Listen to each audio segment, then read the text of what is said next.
เป็นสามีเนทันยาฮูผู้นำเมืองอิสราเอลว่าเมืองอิหร่านในสังวาลอกไล่เขาตึกเปลี่ยนปักเก่าเปิงเก่าอยู่ได้ก็ลองงำเย็นอันนั้นก็ลองกึดตึกปังตึกอันนั้นอย่าไปมุมมองเนี่ยเขาเนาะ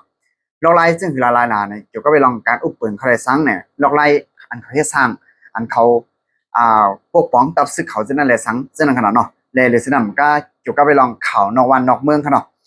ละลายหัวคอเขาเนาะวันมื้อนี้เฮาขามาอัปเดตนี่ก็เลยว่าเราลัดก่อจำกันกันเนาะเพราะที่มันเกี่ยวกับไปลองข่าวเงานอกวันนอกเมืองในขนาดข่าวก่อมเลยรายงานคือไงเอ้าไปก็ว่ามีพี่น้องได้ก็ได้เสียเขาว่าใครถอนยินเนี่ยก็ข่าวก็ก็หามานั่นขนาดเนาะว่ามันถึงไงเอ้าเนี่ย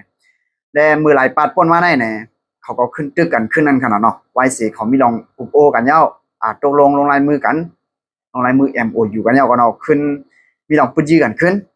และกำในสมาเมืองอเมริกันตัวนี้ทรัมป์ก็สมาเด็กก็ยึดแต่3 วันเนี่ยกันเนาะแล้ววันนี้ก็ถึงมาวันที่27เดือน7เดือนอันนั้นก็เดือนตุลาคมปี2026กันเนาะข่าวนอกเมืองในแต่ก็ข่าวได้อังมาดีหลายๆข้องกันเนาะมันจะนั่งเทียนอันออนไลน์เขาจะได้สร้างเนี่ยข้องข่าวเทียนอันวอลเขาจะได้สร้างเนี่ยและหันให้งานไว้ตั้งนำตั้งหลายสปาอัปเดตเขาจะได้สร้างเนี่ยอาจจะชิล่าเขาจะได้สร้างเนี่ยเนาะตั้งนำตั้งหลายกันเนาะและเนี่ยอันเป็นผู้นำเมืองอิสราเอลเป็นสามีเนทันยาฮูรัฐว่าเมืองอิหร่านในเนี่ยสังว่าการอุปเปิงเขาตึกเปลี่ยนปักเก่าเปิงเก่าอยู่ได้จึงเนี่ยลองน้ำเย็นเอานั้นอย่าไปมุงมองในขนาดการอุปโอนวันนั้นมันก็เตรียมเปลี่ยนมาอะไรในขนาดนะเดี๋ยวฉะนั้นก็ข้อหมาย2ได้ก็ลองหมักนิวเคลียร์ในขนาด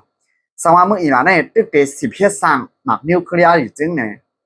ลองมุงมองอันว่าอุปกรณ์กันนั้นอย่าไปมุงมองล่าๆอย่าไปมองล่าๆให้บ้านไหนกันเนาะและหรือฉะนั้นก็อยู่ก็ไปลองไฟเขียวไฟเหลืองในเมืองอิหร่านเขาเนี่ยเขาเนาะแต่ว่าอิสราเอลอเมริกันเขาเนี่ยแขกไร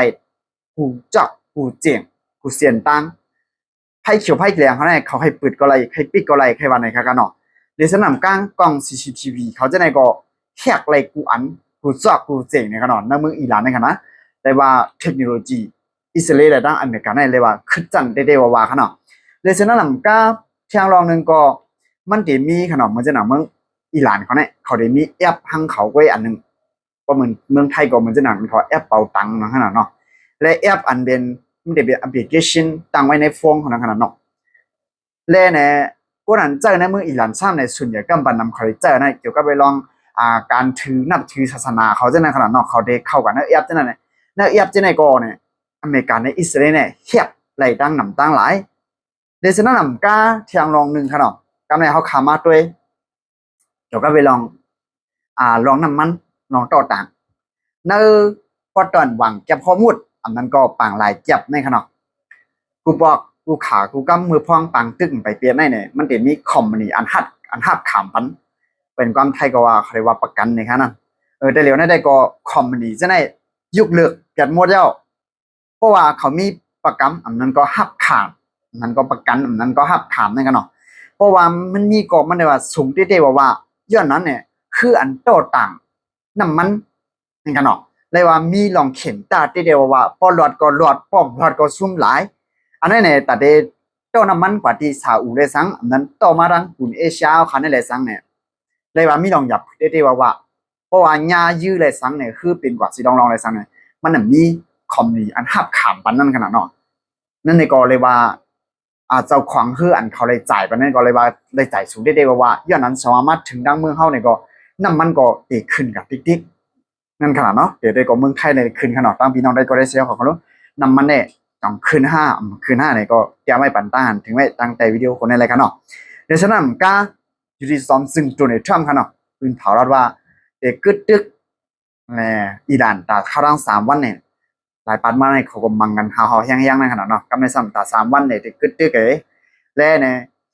หลายจึงเมืองสมาอันมันกึดตึกแน่กองมือจึงยามันเสียงเอากาเนี่ยก็กว่าจำสิ่งตัวนี้ท่อนได้ก็ว่ามันมีดังเสียงนั่นมีดังเปลี่ยนกว่าไรกึดเทียงนำนะอะไรกึดเทียงนำมันนำเลยเสียเปิดในโลกลูกกว่าในขนาดมันตายได้รัดไว้จึงในมาตราสีนั่นกันนะแล้วเกี่ยวก็ไปลองข่าวเงานอกวันนอกเมืองในขนาดเขาเด็กคู่เสียอะไรเนี่ยเราลัดกากด้วยแล้วเขาก็อ้างอิงออกมาข้องเดียวเขา อ่างอิงมากูคล่องๆมาลอกกันเสียแหละแล้วหลาดกว่านั่นกันเนาะพี่น้องได้ก็ได้เสียขอถ่อมร้อยๆนั่นกันนะและเนี่ยเพราะว่าพี่น้องได้ก็ได้เสียขอสนใจใครถ่อมนี่เนี่ยก็พาจังไกมาหาข้อมูลมาเถียง